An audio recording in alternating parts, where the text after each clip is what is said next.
Hello everyone, welcome to Mithilesh commerce classes. Mithilesh commerce classes में आप सभी का स्वागत है। मैं मिथिलेश यादव आपका जो अपना जो जीएसटी जो सेशन चल रहा है उसको अपन कंटिन्यू करेंगे। इसमें पहले हमने आपको पढ़ा चुके हैं कि जो अपने जो टैक्स रिफंड है वो वाली क्लास आपको करवा चुके हैं। यदि आपको देखनी है तो डिस्क्रिप्शन में जाके जो अपनी जीएसटी प्लेलिस्ट बनी हुई है उसमें जाके आप क्लास को ज्वाइन करें और अपनी स्टडी को और ज़्यादा इंप्रूव करें। यदि आपने मिथिलेश कॉमर्स क्लासेज को यदि सब्सक्राइब नहीं किया है तो सबसे पहले सब्सक्राइब करें। इस प्लेटफॉर्म पे आपको income tax free of the cost total हमने पढ़ा चुके हैं और जो हमने जीएसटी अपनी कंप्लीट होने वाली है। इसमें 2 या 3 क्लास और आपको अवेलेबल करवाने वाले हैं। आगे जो अपना जो नेक्स्ट जो आपको सिलेबस में जो भी अपना इंक्लूड है अपने कॉमर्स में वो आपको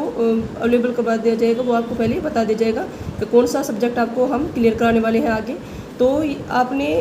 अपना जो न्यू जो कॉन्सेप्ट है वो पढ़ेंगे आज। जो वर्क यानी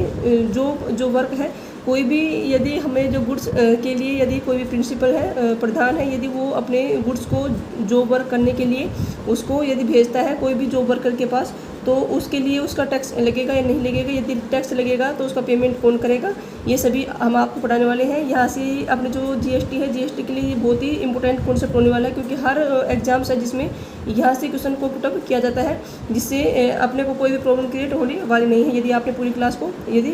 बिना स्किप किए यदि आपको पूरी क्लास यदि देख ली तो आपको जॉब वर्क वाले में कॉन्सेप्ट में से कोई भी आपको डाउट क्लियर, इसमें सब कुछ डाउट क्लियर हो जाएंगे। कोई भी इसमें आपको प्रॉब्लम क्रिएट नहीं होगी। ओके फ्रेंड्स, ओके आगे देखते हैं। देखो जॉब वर्क जो हमारा कॉन्सेप्ट है ये है कि यदि हमने एक चार्ट के माध्यम से आपको समझाने की कोशिश की है ताकि आपको कोई भी प्रॉब्लम नहीं आए और आप ये चार्ट को देखो तभी आपको पूरे जो कॉन्सेप्ट है वो माइंड सेट हो जाए। यदि यदि थ्योरेटिकल रूप से यदि आपको ऐसे समझाने की कोशिश करते हैं तो उसमें क्या होता है कि आपको समझ में नहीं आता है, सब कुछ मिक्स सा हो जाता है। तो हमने ये चार्ट आपको अवेलेबल करा है और चार्ट के माध्यम से आपको पढ़ाने की कोशिश कर रहे हैं कि जॉब वर्क क्या होता है। देखो यदि कोई भी प्रिंसिपल है, यदि send good for job work, यदि कोई भी प्रिंसिपल गुड्स को क्या करने के लिए जॉब वर्क करने के लिए सेंड कर रहा है किसके पास, जॉब वर्कर के पास, तो उसके लिए हमें कोई भी टैक्स पेमेंट करने की आवश्यकता नहीं है। देखो अपन समझो यदि हमारा कोई फॉर एग्जांपल से समझो यदि हमारे कोई भी शर्ट है, शर्ट को यदि कोई भी अपन क्या करते हैं उसको टेलर के पास यदि क्या करने के लिए उसको सिलाई करने के लिए यदि हम क्या करते हैं उसको भेजते हैं, तो एज ए प्रिंसिपल अपन खुद को समझो। और यदि हमारा जो जॉब वर्कर हो वो कौन होता है, जो हमारा टेलर होता है। फॉर एग्जांपल से समझाने की कोशिश कर रही हूँ। तो इसमें क्या है कि यदि कोई भी हमारा यदि कोई भी प्रिंसिपल है अपने गुड्स यानी कोई भी अपने शर्ट है कोई भी फॉर एग्जांपल, तो इसमें जो कोई भी प्रिंसिपल है कोई भी अपने गुड्स है उसको जॉब वर्क करने के लिए यदि वो किसके पास भेजता है, यदि जॉब वर्कर के पास यदि वो भेजता है तो उस केस में कोई भी टैक्स उसको नहीं देना पड़ेगा। ओके, कोई भी टैक्स उस पर अप्लीकेबल नहीं होगा। Okay friends, okay I hope आपको अच्छे सेशन में आगा होगा। सेकेंड इसमें है कि यदि हमने कोई भी गुड्स अपने क्या किया है ये अपने जॉब वर्कर के पास भेजा है तो कोई भी इसमें टैक्स का पेमेंट नहीं करना पड़ेगा। सेकंड है यदि कोई भी जॉब वर्कर है, यदि हमने कोई भी प्रिस्क्राइब जो भी टाइम जो निश्चित जो भी टाइम हमने डिसाइड किया है उस जो प्रिस्क्राइब जो टाइम है उसके विदिन अंदर ही यदि हमें कोई भी जॉब वर्कर है अपने जो गुड्स है उसको जॉब वर्क करके यदि हमें क्या करता है सेंड बैक करता है तो उस केस में भी क्या होगा, कोई भी टैक्स पेमेंट नहीं करना पड़ेगा। देखो इसमें क्या है, send it back to principal after job work in the prescribe time, यानी कोई भी प्रिस्क्राइब जो भी टाइम है निश्चित जो भी टाइम है उसमें यदि कोई भी जॉब वर्क है वो क्या करता है गुड्स को जॉब वर्क करके उसको पूरा करके उसको सेंड करता है प्रिंसिपल को, ठीक है ना। तो उस केस में भी क्या होगा, उस केस में भी हमें कोई भी टैक्स का पेमेंट नहीं करना पड़ेगा। चाहे वो प्रिंसिपल है कोई भी गुड्स को जॉब वर्क कराने के लिए जॉब वर्क के पास भेजता है तो उस केस में भी कोई भी टैक्स पेमेंट नहीं करना पड़ेगा। सेकंड केस क्या है, सेकंड है इसमें यदि कोई भी हमारा जो भी जॉब वर्क है यदि वो जितनी हमने निश्चित जो भी टाइम हमने फिक्स किया है, जो भी प्रिस्क्राइब जो भी निश्चित जो भी टाइम है उस टाइम लिमिट में यदि क्या करता है वो गुड्स को जॉब वर्क करके यदि वो क्या करता है वापस रिफंड उसको बैक प्रिंसिपल को यदि वो भेजता है प्रिस्क्राइब जो टाइम के अंदर, तो उस केस में भी क्या होगा, उस केस में भी कोई भी जॉब वर्क के लिए कोई भी हमारे पास कोई भी टैक्स को अप्लीकेबल नहीं होगा, उस पर कोई भी टैक्स पेमेंट नहीं करना पड़ेगा। ओके, हमने कोई प्रिंसिपल से जॉब वर्क के लिए यदि जॉब वर्कर के पास यदि कोई भी भेजते हैं गुड्स को तो उसके लिए कोई टैक्स पेमेंट नहीं करना पड़ेगा। सेकंड हमने बता दिया। सेकंड केस है इसमें यदि सेकंड केस है कि यदि हमने कोई भी जॉब वर्क है प्रिस्क्राइब टाइम के यदि उसने गुड्स को क्या करता है वो प्रिंसिपल के पास यदि रिफंड कर देता है तो उसमें भी उसको कोई भी टैक्स पेमेंट करना नहीं पड़ेगा, किसी को भी नहीं, ठीक है ना, इसमें प्रिंसिपल को भी नहीं और जॉब वर्कर को भी नहीं। ओके, देखो इसमें थर्ड हमारा जो क्या है कि हमने इसको माल भेजा था, इसने जॉब वर्क करके काम करके और वापस माल को रिफंड बैक कर दिया है। ओके, तो अब ये प्रिंसिपल है, ये क्या करता है, उस जो जितना भी हमने जो जॉब वर्कर से जो भी क्या होता है गुड्स मिलता है, हमें रिसिप्ट होता है, उसको यदि ये क्या करता है सप्लाई करता है। देखो सप्लाई कहाँ करता है, फर्स्ट है इसमें एक्सपोर्ट, यदि क्या करता है वो एक्सपोर्ट करता है यानी निर्यात करता है उस गुड्स का, तो उस केस में क्या होगा, कोई भी टैक्स हमें पेमेंट नहीं करना पड़ेगा। देखो जो एक्सपोर्ट कोई भी कंडीशन हो उसमें यदि क्या करता है वो जो वर्कर से रिसिप्ट किया हुआ जो भी गुड्स है उसको यदि क्या करता है वो एक्सपोर्ट करता है, तो उसमें क्या होगा, कोई भी हमें टैक्स पेमेंट करने की आवश्यकता नहीं पड़ेगी। सेकंड केस है इसमें कि supply within India principal to be tax pay, यदि कोई भी हमारा जो गुड्स है यदि हमने जो वर्कर को जो भी हमने माल दिया था, जो वर्कर ने उसको रिफ़ंड कर दिया था, रिफ़ंड करने के बाद जो प्रिंसिपल है वो क्या करता है, वो उस जो भी हमारा जो गुड्स है उसको यदि वो क्या कहाँ सप्लाई करता है, विद इन इंडिया यानी भारत में यदि उसकी सप्लाई करता है, तो उस केस में क्या होता है, उस केस में जो भी टैक्स पेमेंट करना पड़ेगा वो किसको करना पड़ेगा, जो हमारे जो प्रिंसिपल है, तो प्रिंसिपल को क्या करना पड़ेगा, प्रिंसिपल टू बी टैक्स पे, यानी जो हमारे जो टैक्स है वो प्रिंसिपल को पे करना पड़ेगा। देखो ऐसे समझिए यदि हमारा कोई भी किसका है, कपड़ों का व्यापार है, हमने क्या करने कपड़े सिलवाई करने के लिए टेलर को दे दिए हैं, तो उसके लिए कोई टैक्स नहीं पेमेंट करना पड़ेगा। टेलर ने उस कपड़े को गोदाम तक प्रिंसिपल तक उसको पहुँचा दिया है, तो उसके लिए भी कोई टैक्स पेमेंट नहीं करना पड़ेगा। आगे इसमें क्या है कि उसने जो प्रिंसिपल है उसने क्या कर दिया है, जो हमने जो वर्कर जो भी गुड्स हमें जो भी रिसीव हुआ है, तो उस गुड्स को उसने क्या किया है, उसने एक्सपोर्ट कर दिया है, यदि निर्यात कर दिया गया है भारत से, तो उस केस में क्या होगा, उस केस में उसको कोई भी टैक्स पेमेंट करना नहीं पड़ेगा। ओके, लेकिन यदि कोई भी प्रिंसिपल है, तो प्रिंसिपल ने यदि कोई भी गुड्स है यदि उसने सप्लाई कर दी है विद इन इंडिया में, भारत में यदि उसकी सप्लाई कर दी है, तो उस केस में जो प्रिंसिपल है, प्रिंसिपल को क्या करना पड़ेगा, टैक्स का पेमेंट करना पड़ेगा। ओके, आई होप आपको ये समझ में आ गया होगा दोनों कॉन्सेप्ट, ठीक है ना। आगे देखते हैं यहाँ पर, यदि हमने कोई भी प्रिंसिपल है, थर्ड जो हमारा केस है वो है यदि कोई भी प्रिंसिपल यदि उसने जो वर्कर को हमने गुड्स भेज दिया, ठीक है, लेकिन जो वर्कर है उसने क्या कर दिया है कि जो विद इन जो टाइम लिमिट के अंदर हमने क्या किया है कि जो प्रिंसिपल है, हमने कोई भी गुड्स यदि जो वर्कर के पास यदि भेज दिया है, और जो हमारा जो प्रिंसिपल है वो डायरेक्ट रूप से वापस इसको गुड्स को नए मंगा के और इसको क्या किया है, डायरेक्ट रूप से यदि क्या किया है उसने प्रिस्क्राइब टाइम में, यानी जो निश्चित जो समय है, निश्चित समय के भीतर ही यदि उसने क्या किया है, डायरेक्ट रूप से यदि जो वर्कर से ही यदि माल को क्या किया है, सप्लाई किया है। देखो ऐसे समझो यदि हमने कोई भी गुड्स को क्या किया है, हमने जो वर्कर है, जो वर्कर के पास उसको गुड्स को भेज दिया है और हमने डायरेक्ट उसको बैक रिफंड नहीं करके गुड्स को हमने उसको रिसिप्ट नहीं करके डायरेक्ट ही जो हमारे जो वर्कर है, जो वर्कर के से ही यदि हमने क्या किया है, डायरेक्ट रूप से यदि उसको हमने क्या किया है, उसका सप्लाई कर दिया गया है उस गुड्स को, तो उस केस में क्या करेंगे, यदि उसकी सप्लाई यदि हमने एक्सपोर्ट किया है उस गुड्स को, तो उसके लिए हमें कोई भी टैक्स पेमेंट क्या करने की आवश्यकता नहीं है। सेकंड है यदि हमने उसको विद इन इंडिया में with India supply with India के अंदर ही यदि उसने सप्लाई किया है डायरेक्ट रूप से, जहाँ पे जो वर्कर के जो भी अपना जो वर्कर है, जो वर्कर से यदि डायरेक्ट रूप से यदि हमने क्या किया है और इंडिया में उसकी सप्लाई कर दी है, तो उस केस में भी हमें जो प्रिंसिपल है, प्रिंसिपल को क्या करना पड़ेगा, टैक्स का पेमेंट करना पड़ेगा। देखो अपनी जो थर्ड जो कंडीशन है वो है प्रिंसिपल सप्लाई गुड्स, यानी प्रिंसिपल सप्लाई क्या है गुड्स के direct from the job worker, ने जॉब वर्कर की यदि डायरेक्टली रूप से यदि वो क्या करता है, गुड्स का सप्लाई कर देता है premise within prescribe time, यानी जो प्रिस्क्राइब जो भी हमारा जो निश्चित जो टाइम है, टाइम लिमिट के अंदर ही यदि क्या कर देता है, यदि कोई भी जॉब वर्कर से डायरेक्टली रूप से यदि प्रिंसिपल गुड्स का सप्लाई कर देता है, तो उस केस में हमें क्या करना पड़ेगा, एक्सपोर्ट, यदि हम उसका एक्सपोर्ट करते हैं तो कोई भी टैक्स का पेमेंट नहीं करना पड़ेगा। सेकंड है सप्लाई विद इन इंडिया, यानी जो यदि इंडिया के अंदर यदि सप्लाई कर दी जाती है, तो उस केस में प्रिंसिपल टू द जो टैक्स का पेमेंट करना पड़ेगा प्रिंसिपल को। ओके, देखो हमने जो 3 कंडीशन आपको समझा दी है, आई होप तीनों कंडीशन यदि आपको समझ में आ गई होगी तो आपको कोई भी प्रॉब्लम क्रिएट होने वाली नहीं है। देखो फर्स्ट हमने बताया है कि इसमें यदि हमारा कोई भी प्रिंसिपल है, यदि कोई भी गुड्स को जो वर्क करने के लिए यदि जो वर्कर के पास यदि उसको सेंड करता है, भेजता है, तो उस केस में है क्या होगा, तो कोई भी टैक्स पेमेंट नहीं करना पड़ेगा। ओके, सेकंड बताया है यदि उसने जो सामान को जो वर्कर के पास भेज दिया और सामान प्रिस्क्राइब जो टाइम हमें जो निश्चित जो टाइम लिमिट दे रखा है उसके अंदर यदि जो वर्कर ने उसका सामान को रेडी करके यदि उसको सेंड वापस यदि उसको प्रिंसिपल के प्लेस पे यदि उसको भेज देता है, तो उस केस में भी कोई भी टैक्स का पेमेंट नहीं करना पड़ेगा। ठीक है, सेकंड हमने कंडीशन बताई थी, जब हमारा जो प्रिंसिपल है, जो वर्कर से जो भी हमारा जो गुड्स है ये इसने वापस रिसिप्ट करके और इसने यदि क्या किया है, गुड्स का सप्लाई किया है जब जॉब वर्कर से गुड्स का रिसिप्ट हो जाता है उसके बाद यदि इसने क्या है उसका गुड्स को क्या करता है, सप्लाई करता है प्रिंसिपल द्वारा। तो यदि सप्लाई कैसे किया जाता है, फर्स्ट है यदि उसने एक्सपोर्ट कर दिया है तो उस केस में भी कोई भी हमारे टैक्स को पेमेंट नहीं करना पड़ेगा। लेकिन सेकंड जो कंडीशन है, यदि उसने इंडिया के अंदर ही क्या कर दी है, उसकी सप्लाई कर दी है, तो उस केस में क्या करना पड़ेगा, जो हमारा जो प्रिंसिपल है, प्रिंसिपल को क्या करना पड़ेगा, टैक्स का पेमेंट करना पड़ेगा। Okay friends, okay. थर्ड जो हमारी जो कंडीशन है उसमें भी यही लागू होता है कि हमने क्या किया है, कोई भी गुड्स को जॉब वर्कर के पास क्या कर दिया है, जॉब वर्क कराने के लिए उसको सेंड कर दिया है, और फिर हमने उसको वापस उसको क्या किया है, वापस उसको बैक उसको गुड्स को नहीं मंगवा के हमने प्रिंसिपल ने डायरेक्ट रूप से जो जॉब वर्कर है उसके स्थान से ही उसको डायरेक्टली रूप से यदि उसको क्या किया है, उसको सप्लाई कर दिया गया डायरेक्ट, उसको वापस बैक न करवा के, और जो हमने जो गुड्स को जॉब वर्कर के पास जो भी हमने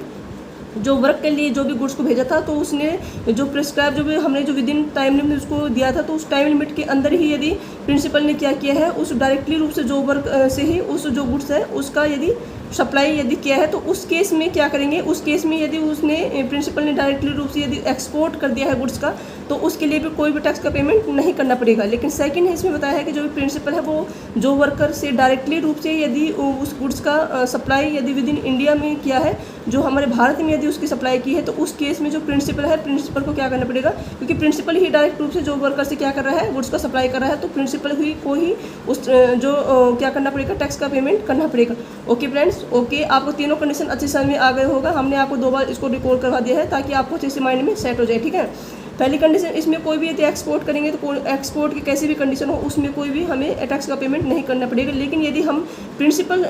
यदि सप्लाई यदि हम भारत में करते हैं तो हमने प्रिंसिपल है, प्रिंसिपल द्वारा टैक्स का पेमेंट करना पड़ेगा। Okay friends, okay. अब अपने जो फोर्थ जो कंडीशन है वो देखने वाले हैं।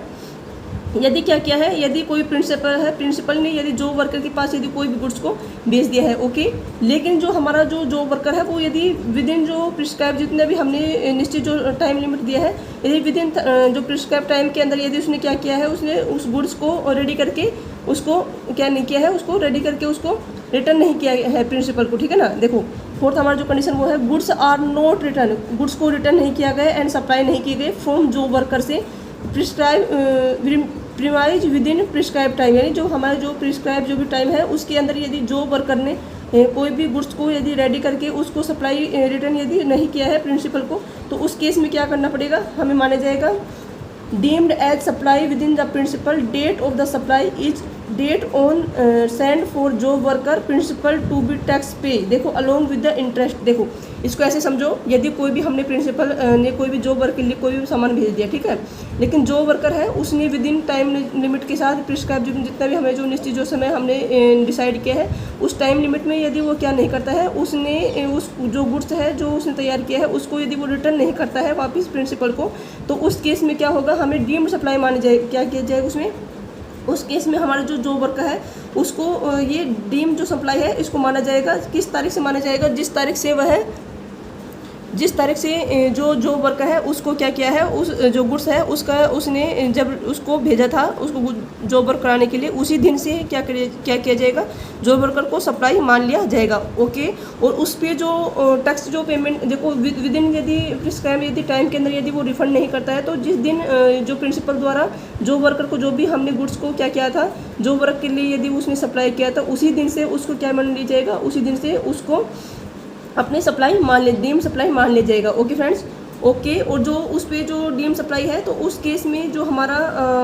जो प्रिंसिपल है, प्रिंसिपल को उसका टैक्स और प्लस जो इंटरेस्ट है, इंटरेस्ट दोनों का क्या करना पड़ेगा, उसको भुगतान करना पड़ेगा। किसको टैक्स का पेमेंट करना पड़ेगा, प्रिंसिपल को ही करना पड़ेगा। लेकिन प्रिंसिपल को जो टैक्स है, टैक्स के साथ ही जो उसका जो इंटरेस्ट बनता है, जो उसको दोनों को ही मिला के जो प्रिंसिपल है, प्रिंसिपल को दोनों का भुगतान पेबल करना पड़ेगा। Okay friends, okay. हम आपको बता दें, यदि उसको जो प्रिस्क्राइब जितने भी टाइम, देखो यदि उसने 4 साल के लिए यदि कोई भी गुड्स के लिए जो वर्कर के पास उसने गुड्स को भेजा है, और 4 ईयर्स के उसका प्रिस्क्राइब जो भी हमने टाइम डिसाइड किया है, उसमें यदि उसको क्या होता है कि यदि उसने 6 साल में यदि 4 साल में यदि क्या किया उसने रिफंड नहीं किया है गुड्स को विद इन टाइम लिमिट के अंदर उसको तैयार करके जो वर्क करके, तो जो हमारा जो 4 साल है वो जो स्पेसिफिक जो भी टाइम लिमिट दिया है उसको हम क्या मानेंगे, डीम सप्लाई मानेंगे, जिस दिन से हमने उसको सप्लाई करने के लिए गुड्स भेजा था, ठीक है ना। लेकिन जो हमारा जो स्पेसिफिक जो भी टाइम लिमिट है उसके बाद जो भी हमने देखो वापस यदि 6 साल में यदि रिफंड करते हैं, जो हमारे 4 साल है, 4 साल के बाद जो 2 साल जो एक्स्ट्रा है उसको लिए जो स्पेसिफिक जो टाइम लिमिट है उसके बाद यदि वो जो वर्कर यदि गुड्स को जो वर्कर के यदि सप्लाई करता है अपने जो प्रिंसिपल को, तो उस केस में उसको सेपरेट सप्लाई मान लिया जाएगा। Okay friends, okay I hope ये जो अपना जो चार्ट है, चार्ट में जो वर्क हमने आपको समझाने की कोशिश की है वो हमने आपको 4 कंडीशन में आपको डिवाइड करके समझाने की कोशिश की है। वो आपको ये दोबारा रिकॉल करवा देते हैं। आपको समझ में नहीं आया है तो हमें कमेंट नोट्स में कमेंट्स कर देना, दोबारा से आपको एक बार दोबारा से समझाने की कोशिश करते हैं। जब आप इत्मीनान से यदि आपको इस क्लास को देखोगे तो आपको कोई भी प्रॉब्लम क्रिएट होने वाली नहीं है फ्रेंड्स। ओके, देखो एक अपने जो हमने फॉर एग्जांपल समझा दे, देखो यदि कोई भी प्रिंसिपल है, प्रिंसिपल ने यदि कोई भी गुड्स को जो वर्क कराने के लिए यदि जो वर्कर के पास भेजता है तो उस केस में कोई भी टैक्स का पेमेंट नहीं करना पड़ेगा। ओके, सेकंड है यदि जो हमारा जो वर्कर है वो अपने जो प्रिस्क्राइब जो टाइम है, टाइम लिमिट के अंदर ही वो क्या करता है, यदि उस गुड्स को तैयार करके प्रिंसिपल को उसको बैक करता है तो उस केस में भी कोई भी टैक्स पेमेंट करना नहीं पड़ेगा। जो सेकंड हमारी कंडीशन वो है जब हमने इस गुड्स है, गुड्स को जो वर्क कराने के बाद जब प्रिंसिपल को रिसीव हो जाता है तो रिसीव होने के बाद क्या होता है कि जो हमारा जो प्रिंसिपल है वो उस गुड्स को क्या कर देता है, सप्लाई कर देता है, ठीक है ना। तो सप्लाई करता है तो यदि सप्लाई यदि हम एक्सपोर्ट करते हैं तो एक्सपोर्ट के केस में भी हमें कोई भी टैक्स पेमेंट नहीं करना पड़ेगा। सेकंड कंडीशन हमारी है कि हम गुड्स को रिसीव करने के बाद प्रिंसिपल है उसकी सप्लाई है वो विद इन इंडिया यानी भारत में यदि उसकी सप्लाई कर देती है तो उस केस में प्रिंसिपल को क्या करना पड़ेगा, टैक्स का पेमेंट करना पड़ेगा। ओके, सेकंड कंडीशन आपको समझ में आ गई होगी। थर्ड हमने कंडीशन बनाई है वो है कि जब हमारा कोई भी हमने प्रिंसिपल है, प्रिंसिपल ने जॉब वर्क के पास जॉब के लिए वर्क करने के लिए गुड्स को भेज दिया है और जो प्रिंसिपल ने उसको वापस बैक ने मंगवा के और उसको जो डायरेक्टली जो जॉब वर्कर है, जॉब वर्कर से ही डायरेक्टली रूप से यदि उसको सप्लाई कर दिया जाता है विद इन जो प्रिस्क्राइब जो टाइम स्पेसिफिक जो टाइम लिमिट हमने निश्चित की है उसके अंदर ही उसने प्रिंसिपल ने ऐसे सोचा भाई डायरेक्ट रूप से उसका सप्लाई कर देते हैं, तो डायरेक्टली यदि जॉब वर्कर से ही यदि उसको गुड्स की सप्लाई करते हैं तो उस केस में क्या होगा, यदि वो सप्लाई यदि एक्सपोर्ट की जाती है तो उस केस में भी हमें कोई भी टैक्स का पेमेंट नहीं करना पड़ेगा। लेकिन यदि वो सप्लाई है वो तो विद इन जो इंडिया में यदि उसकी सप्लाई की जाती है तो जो हमारा जो प्रिंसिपल है, प्रिंसिपल को ही क्या करना पड़ेगा, टैक्स का पेमेंट करना पड़ेगा। ओके फ्रेंड्स, दोनों ही कंडीशन में देखो एक ही कंडीशन लागू होती है, चाहे वो रिफंड करके और गुड्स को सप्लाई करे तो उस केस में भी यदि वो एक्सपोर्ट करेगा तो उस केस में उसको टैक्स पेमेंट नहीं करना पड़ेगा। यदि वो भारत में यदि उसकी सप्लाई करेगा तो उस केस में उसको जो प्रिंसिपल है उसको टैक्स का पेमेंट करना पड़ेगा। सेकंड हमने केस बताया है कि यदि थर्ड केस अपना है यदि वो जो प्रिंसिपल है उसने जो जॉब वर्कर से यदि डायरेक्टली रूप से यदि उसको क्या किया है, गुड्स का सप्लाई कर दिया है प्रिस्क्राइब टाइम के अंदर ही, तो उस केस में भी यदि वो एक्सपोर्ट करेगा तो उसके लिए कोई टैक्स पेमेंट नहीं करना पड़ेगा। लेकिन यदि वो इंडिया में यदि वो गुड्स की सप्लाई करता है तो उस केस में जो प्रिंसिपल है उसको टैक्स का पेमेंट करना पड़ेगा। ओके फ्रेंड्स, ओके, जो अपना जो फोर्थ जो हमारी कंडीशन है वो भी बहुत ही इंपॉर्टेंट है, वो ये है कि यदि हमने कोई भी प्रिंसिपल ने यदि जॉब वर्क के लिए कोई भी गुड्स को भेजा है लेकिन जो जॉब वर्कर है वो विद इन जो टाइम जो प्रिस्क्राइब जो हमारे जो टाइम है, टाइम लिमिट के अंदर यदि उसने रिफंड उसकी सप्लाई नहीं की है, रिटर्न यदि उसको गुड्स को नहीं किया है तो उस केस में क्या होता है, उस केस में जो हमारा जो उसको डीम्ड सप्लाई माना जाएगा। कब से डीम्ड सप्लाई माना जाएगा, जिस तारीख से प्रिंसिपल ने जो वर्कर को जो वर्क करने के लिए जो भी गुड्स का उसने सेंड किया था उसी डेट से हमें क्या माना जाएगा, हमें जो डीम्ड सप्लाई उसकी मानी जाएगी। ओके फ्रेंड्स, ओके, और जिस इसमें जो प्रिंसिपल होता है जो हमारा, तो प्रिंसिपल को क्या करना पड़ेगा, जो टैक्स का पेमेंट करना पड़ेगा और जो टैक्स का पेमेंट करने के साथ ही उसको इंटरेस्ट का भी पेमेंट करना पड़ेगा। ओके फ्रेंड्स, ओके, जब हमारे जो प्रिस्क्राइब जो टाइम लिमिट है जो हमने 4 साल आपको बताया था कि 4 साल में उसको वापस लौटाना था, लेकिन उसने 6 साल में लौटाया है तो 4 साल जो प्रिस्क्राइब जो टाइम है उसके लिए उसको डीम सप्लाई मानी जाएगी। लेकिन जो स्पेसिफिक जो टाइम लिमिट के बाद यदि वो 6 साल में यदि उसको वापस लौटा दिया यानी 2 साल एक्स्ट्रा यदि वो वापस लौटाता है तो जो 2 साल है वो हमारा सेपरेट से सप्लाई माना जाएगा। Okay friends, okay, I hope आपको अच्छे से समझ में आ गया होगा। जो जॉब वर्क का जो हमने आपको चार्ट बना के आपको समझाने की कोशिश की है, इसको 2 बार या 3 बार आपको रिकॉल करवा दिया है ताकि आपको कोई प्रॉब्लम क्रिएट नहीं हो। ओके फ्रेंड्स, ओके, आगे देखते हैं इसमें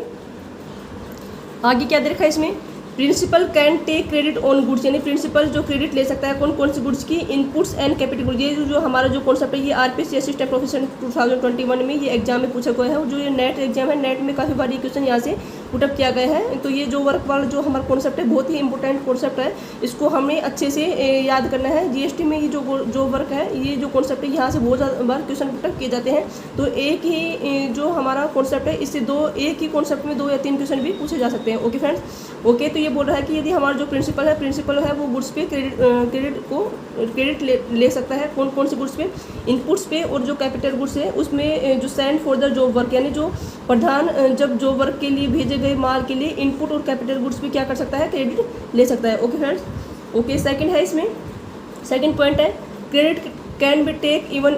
if the said goods are send directly to job worker without being the first go to the principal place of the business. यानी क्रेडिट तभी ली जा सकती है, देखो क्रेडिट तब ली जा सकती है जब जो प्रिंसिपल ने क्या किया था, जो व्यवसाय के स्थान पे, देखो प्रिंसिपल ने जब जॉब वर्क के लिए जब गुड्स को भेजा था जॉब वर्कर के पास, तो तभी उसकी क्रेडिट ली जा सकती है। जब उसको क्या किया जाता है, प्रिंसिपल को वापस क्या किया जाता है, उस गुड्स को प्रिंसिपल की जो प्लेस है, प्लेस पे उसको वापस लाया जाता है, तो तभी उसकी क्रेडिट ली जा सकती है। यदि हम क्या करते हैं, डायरेक्टली रूप से यदि सेंड कर देते हैं जॉब वर्कर से ही गुड्स को, तो उस केस में प्रिंसिपल उस जो इनपुट और जो कैपिटल गुड्स है उस पर कोई भी क्रेडिट नहीं ले सकता है। ओके,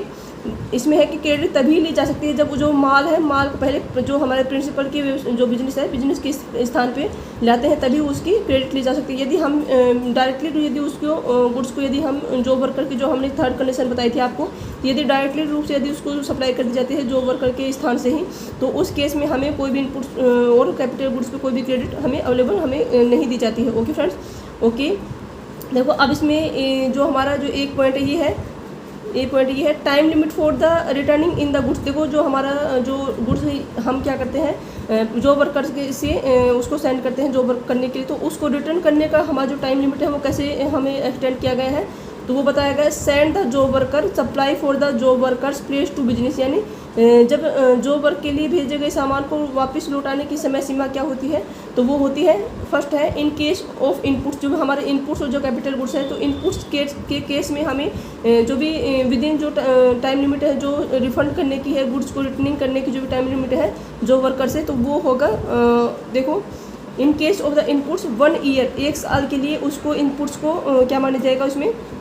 इनपुट्स को 1 साल के लिए इसमें टाइम लिमिट हमें बताई गई है इनपुट्स के लिए 1 साल की, may be extend up to 1 year, यानी उसको 1 साल के लिए आगे और एक्सटेंड कर सकते हैं। ओके, सेकंड केस है in the case of the capital goods. देखो हमने इनपुट्स गुड्स और कैपिटल गुड्स के लिए इसमें टाइम लिमिट बताया गया है कि जो हमारा जितने जॉब वर्क करने के लिए जो भी सामान को भेजा गया है, तो उसकी जो समय सीमा रिटर्न करने की समय सीमा है क्या है, यदि इनपुट्स गुड्स की केस में क्या होती है कि 1 ईयर होती है और उसको 1 साल के लिए एक्सटेंड और कर सकते हैं। लेकिन सेकंड केस है इसमें in case of the capital goods, जो हमारे जो कैपिटल गुड्स होते हैं उसको लिए 3 ईयर इसमें क्या है, इसमें टाइम लिमिट हमें बताई गई है कि 3 साल के अंदर इसको वापस कर देना चाहिए जॉब वर्कर से गुड्स को जॉब वर्कर के। ओके, लेकिन इसको may be extend up to 2 year, लेकिन इसको 2 साल के लिए एक्सटेंड और कर सकते हैं। Okay friends, okay. From the date of the sending the same to the job worker, यानी जो जॉब वर्क करने वाले कर्मचारी है को भेजने की तिथि से ही इसको हम क्या करेंगे, काउंट करेंगे। Okay friends, okay. आगे है on failure to comply with the timeline, time of the goods will be deemed to have been supplied to the job work on supply the date they were sent out। ठीक है, इसमें है कि माल लौटाने की समय सीमा का पालन यदि नहीं करने की दशा में माल को उस दिन जॉब वर्क से आपूर्ति किया गया माना जाएगा, जिस दिन क्या है माल को बाहर भेजा गया था। देखो जिस दिन हम क्या करेंगे, हम गुड्स को क्या करते हैं, आउट करते हैं, उसी दिन से हम क्या मानेंगे, उसी दिन से हम, देखो हमने बताया था कि यदि हमने कोई भी जो फोर्थ जो केस बताया था आपको कि ये जिस दिन हमने गुड्स को जॉब वर्क कराने के लिए जब प्रिंसिपल क्या करता है जॉब वर्कर के पास यदि भेजता है, उसी दिन से उसको क्या माना जाएगा, उसको सप्लाई मान लिया जाएगा। ओके, सेकंड है इसमें principal is liable to pay tax along dies with the application interest on such and supply. देखो इसमें है कि यदि प्रधान जो हमारा प्रिंसिपल है ऐसी सप्लाई पर लागू ब्याज के साथ कर का भुगतान करने के लिए दायी होगा। जो हमने 4 कंडीशन बताई थी वो बताई थी कि जो हमारा जो प्रिंसिपल है यदि उसने जॉब वर्क करने के लिए जॉब वर्कर के पास कोई भी गुड्स भेजता है, लेकिन वो विदिन प्रिस्क्राइब जो टाइम के अंदर यदि वो उसको रिटर्न नहीं करता है, तो उस केस में जो हमारा जो प्रिंसिपल है वो क्या करेगा, उसको हम जिस दिन हम क्या कर रहे हैं उस पर प्रिंसिपल है वो हमारा जो टैक्स है टैक्स के साथ इंटरेस्ट का भी पेमेंट करेगा, और साथ ही जो हमारा जो डीम्ड सप्लाई माना जाएगा जिस दिन हम उसको भेज रहे हैं गुड्स को जॉब वर्क करने के लिए। Okay friends, okay. आगे है subsequent return of the goods by the job worker will be treated as the separate supply. देखो जॉब वर्क करने वाले जो कर्मी है वो माल की जो बाद में उसकी सप्लाई करेंगे। देखो विद इन जो हमने बताया था कि जो प्रिस्क्राइब जो टाइम है 4 ईयर है, फॉर एग्जाम्पल बताया था, तो 4 ईयर के लिए यदि हम उसको 6 ईयर में यदि वो जॉब वर्क करके गुड्स को वापस भेजता है तो जो हमारा जो सेपरेट जो 2 ईयर है एक्सेल, तो उसको हम क्या मानेंगे, सेपरेट सप्लाई माना जाएगा। Okay friends, okay. आगे देखते हैं, इसमें आगे है timeline do not apply to the model and dies jig and the fixtures and tools send out for the job worker. देखो जो हमारी जो टाइमलाइन है ये क्या होगी, जो टाइमलाइन जो हमने आपको बताई है वो हमारे एप्लीकेबल नहीं होगी। कौन कौन से किस पे, जब हमारे डाइज है या फिर जीट्स है या पिक्चर्स है या टूल्स यदि हम सेंड करते हैं जॉब वर्क कराने के लिए उसके लिए, तो उस पर जो हमारा जो टाइमलाइन जो हमने आपको बताई है वो क्या है, उस पर एप्लीकेबल नहीं की जाएगी। Okay friends, okay. जो हमारा आरपीएस असिस्टेंट प्रोफेसर 2021, एक तो यहाँ पे इस पे पूछा गया था कि इसमें जो हमारे 4 जो ऑप्शन दिए थे जो हमारे कोर्स के हिसाब से पूछे गए थे कि हमारा जो प्रिंसिपल है वो क्रेडिट कब ले सकता है, तो वो ले सकता है जो इनपुट गुड्स है, जो कैपिटल गुड्स है, इस पे वो क्रेडिट ले सकता है। वो कब ले सकेगा, जब यदि वो प्रिंसिपल है यदि उसने जॉब वर्क करने के लिए गुड्स को भेजा जॉब वर्कर के पास, लेकिन जॉब वर्क करके वो प्रिस्क्राइब जो टाइम में यदि उसने अपने प्रिंसिपल स्थान से अपने प्रिंसिपल पे वापस उसको रिफंड करके और उसको जब वो क्या करता है उसको सप्लाई करता है, तो उस केस में ही वो क्रेडिट ले सकता है। लेकिन यदि कोई भी प्रिंसिपल यदि जॉब वर्कर से यदि डायरेक्टली रूप से यदि कोई भी सेंड को करेगा गुड्स की सप्लाई करेगा, तो उस केस में उसको क्या नहीं मिलेगी, क्रेडिट नहीं दी जाएगी। ओके फ्रेंड्स, जो हमारा ये है कि जो इनपुट्स गुड्स है, तो इनपुट गुड्स के लिए हमें जो रिटर्निंग जो गुड्स की जो रिटर्निंग जो टाइम लिमिट हमने बताई है, तो सप्लाई करने की जो जॉब वर्कर से जो टाइम लिमिट है बिजनेस को, तो यदि हमारा इनपुट्स है, इनपुट्स के केस में हमारे 1 ईयर है और उसको 1 साल के लिए और हम एक्सटेंड कर सकते हैं। यहाँ पे हमारा जो सेकंड जो है ये अपना जो पूछा गया था आरपीएस असिस्टेंट प्रोफेसर 2021 में कि ये जो हमारा in case of the capital goods में जो हमारी टाइम लिमिट है वो कितनी है, वो हमारे कैपिटल जो गुड्स में है वो हमारे जो टाइम लिमिट है रिटर्निंग ऑफ द गुड्स की वो है 3 ईयर, और उसको कितने साल तक एक्सटेंड और कर सकते हैं, तो उसको हम 2 ईयर के लिए एक्सटेंड और कर सकते हैं। Okay friends, okay. I hope आपको जॉब वर्क वाला जो पूरा कॉन्सेप्ट है आपको अच्छे से समझ में आ